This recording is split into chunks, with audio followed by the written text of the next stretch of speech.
তো গাইজ এটা বহুত বেছিয়ে ভাল খবৰ বেহাৰবাৰী পোষ্টত আকৌ আহি গ'ল কেকে আৰু মোহন তো গাইজ এতিয়া চাবলৈ কাৰণে বহুত ইণ্টাৰেষ্টিং হ'ব আৰু কোনে কোনে বেহাৰবাৰী চাই ভাল পায় কমেণ্ট এটা কৰিব আৰু মই সদায় চাওঁ বেহাৰবাৰী কিন্তু কেকেটা আৰু মোহন নাথাকিলে একদম ভাল নালাগে তো এতিয়া চাবলৈ কাৰণে বেছি ভাল লাগিব আৰু কোনে কোনে চাই ভাল পায় বেহাৰবাৰীখন কমেণ্ট এটা কৰিব নাপাহৰিব তো ভিডিঅ'টো অলপ পলম নকৰি ষ্টাৰ্ট কৰি দিওঁ তো চাওক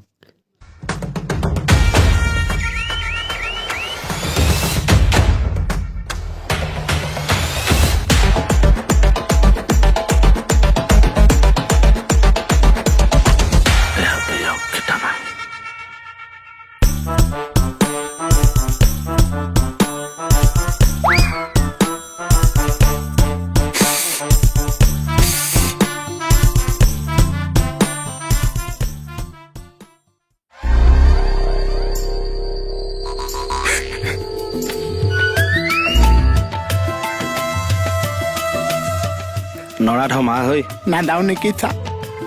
আহ